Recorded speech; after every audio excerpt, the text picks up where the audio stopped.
सबको जय मसीह की। मैं परमेश्वर का धन्यवाद करता हूँ आज के सुंदर समय के लिए। परमेश्वर ने संभाला है, ये सुंदर समय मेरे जीवन में दिया है। मैं परमेश्वर का इस बात के लिए भी धन्यवाद करता हूँ। संडे सर्विस मिति 4/12/2022 में मेरे इस YouTube channel brother Sunny Gill के ऊपर। और आइए प्रभु के वचन में से हम सीखेंगे आज प्रभु का भवन कौन है।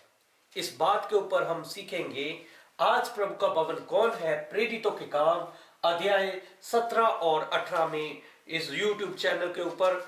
और आइए देखते हैं प्रेरितों के काम, जब प्रभु का दास पौलुस इस बात की दुनिया में शिक्षा दे रहा है कि सर्वशक्तिमान परमेश्वर का निवास स्थान कौन सा है, वह किस जगह के ऊपर रहता है। प्रेरितों के काम 17 अध्याय 24 और 25 वचन को कृपया एक बार पढ़ दिया जाए। जिस परमेश्वर ने पृथ्वी और उसकी सब वस्तुओं को बनाया जी, वह स्वर्ग और पृथ्वी का स्वामी होकर हाथ के बनाए हुए मंदिरों में नहीं रहता। वह सर्वशक्तिमान परमेश्वर हाथ के बनाए हुए मंदिरों में नहीं रहता। आइए देखिए, वह परमेश्वर चर्चों में नहीं रहता। जो चर्च बिल्डिंग है वह सर्वशक्तिमान परमेश्वर उसमें वास नहीं करता, वह मंदिरों में वास नहीं करता। वह कहां वास करता है? देखिए, प्रभु का निवास स्थान कौन सा है। पहला थिस्सलुनीकिया 3 अध्याय उसके 16 और 17 वचन में देखेंगे परमेश्वर का निवास स्थान कौन सा है, परमेश्वर कौन सी जगह में रहता है। जी, पहला कुरिन्थिया 3 अध्याय 16 और 17 में। क्या तुम नहीं जानते कि तुम परमेश्वर का मंदिर तुम हो परमेश्वर का मंदिर हो और परमेश्वर का आत्मा तुम में वास करता है। यदि कोई परमेश्वर के मंदिर को नष्ट करेगा तो परमेश्वर उसे नष्ट करेगा क्योंकि परमेश्वर का मंदिर पवित्र है। प्रिय भाई और बहनों, जो सर्वशक्तिमान परमेश्वर का आज मंदिर है, जो सर्वशक्तिमान परमेश्वर का निवास स्थान है, वो आप और मैं है। सर्वशक्तिमान परमेश्वर हमारे भीतर में वास करता है। और हमारे जो अंग है वो आज हमारे अंग नहीं है, वो आज सर्वशक्तिमान परमेश्वर के अंग है। प्रिय भाई और बहनों, जब प्रभु यीशु मसीह को हम ग्रहण करते हैं, ग्रहण करने के बाद ये हमारे शरीर के अंग हमारे नहीं रहते। ये सर्वशक्तिमान परमेश्वर के अंग है। सर्वशक्तिमान परमेश्वर हमारे भीतर में वास करता है। और आगे चलकर हम जब देखते हैं प्रेरितों के काम 18 अध्याय 1 से 3 वचन। इसके बाद पौलुस एथेम को छोड़कर कुरिन्थिस में आया। जी, वहां उसे अक्विला नामक एक यहूदी मिला। जी, जिसका जन्म पंतुस में हुआ था। जी, वह अपनी पत्नी प्रिस्किला के साथ इटली से हाल ही में आया था। जी, क्योंकि क्लौदियुस ने सब यहूदियों को रोम से निकल जाने की आज्ञा दी थी, इसीलिए वह उनके यहाँ गया।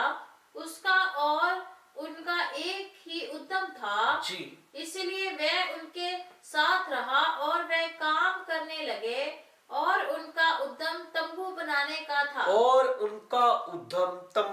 का था। प्रिय भाई और बहनों, उद्यम की जगह पे इंग्लिश किंग वर्जन में हम देखते हैं ऑक्यूपेशन शब्द का इस्तेमाल किया गया है। ऑक्यूपेशन का जब हम अनुवाद देखते हैं तो उसका अर्थ है कि कित्ता या काम।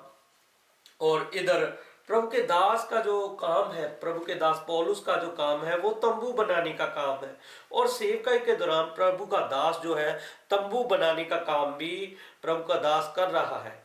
क्यों कर रहा है? क्या आवश्यकता थी प्रभु के दास की? ये तंबू बनाने की क्यों आवश्यकता पड़ गई? क्योंकि सेवकाई के दौरान एक जगह से दूसरी जगह जाने के लिए जो पैसे की आवश्यकता थी, वो पैसे की आवश्यकता को पूरा करने के लिए प्रभु के दास किसी के ऊपर बोझ बनना नहीं चाहता था, बल्कि वह खुद ही अपने हाथों से मेहनत करके प्रभु की सेवकाई को आगे बढ़ाना चाहता था।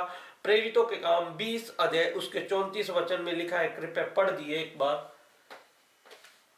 तुम आप ही जानते हो जी कि इन्हीं हाथों ने मेरी और मेरे साथियों की आवश्यकता पूरी की है। जी, जो सेवकाई के दौरान जिस पैसे की एक जगह से दूसरी जगह जाना, पैसे की आवश्यकता की जरूरत थी, वो प्रभु का दास किसी और के ऊपर बोझ नहीं बना, बल्कि उसने खुद अपने हाथों से मेहनत की। मेहनत करके जो कमाता था वो पैसे को प्रभु की सेवकाई के दौरान खर्च करता था। इस प्रकार का समर्पण प्रभु का दास पौलुस सेवकाई में लेकर चला है। और आगे चलकर हम देखते हैं पहला थिस्सलुनीकियों 2 अध्याय उसके 9 वचन में, कृपया इस वचन को पढ़ें। क्योंकि हे भाइयों, तुम हमारे परिश्रम और कष्ट को स्मरण रखते हो।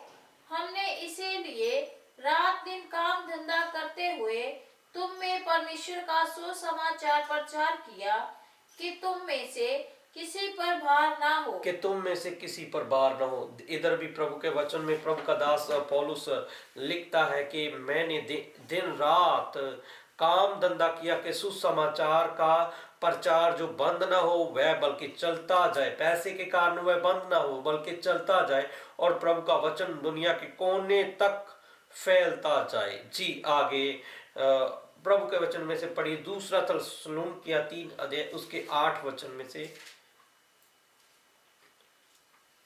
और किसी की रोटी मुफ्त में ना खाई, और किसी की रोटी मुफ्त में ना खाई, पर परिश्रम और कष्ट से रात दिन काम धंधा करते थे कि तुम में जी से इधर भी प्रभु के वचन में लिखा है कि रात दिन काम धंधा करते थे कि तुम में से किसी पर भार ना हो।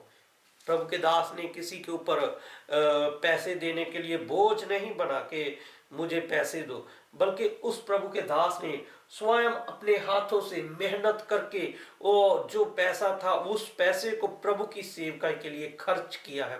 ऐसा समर्पण प्रभु का दास सेवकाई दौरान लेकर चल रहा था। प्रिय भाई और बहनों, प्रभु के दास के जीवन में से बहुत सी बातें हमें सीखने को मिलती हैं। प्रभु आप सबको इस वचन के द्वारा बहुताई से आशीष दे। अगर प्रभु के आने में देरी है तो और वचन सीखेंगे अगले सप्ताह। तब तक के लिए सभी भाई और बहनों को मेरी ओर से जय मसीह की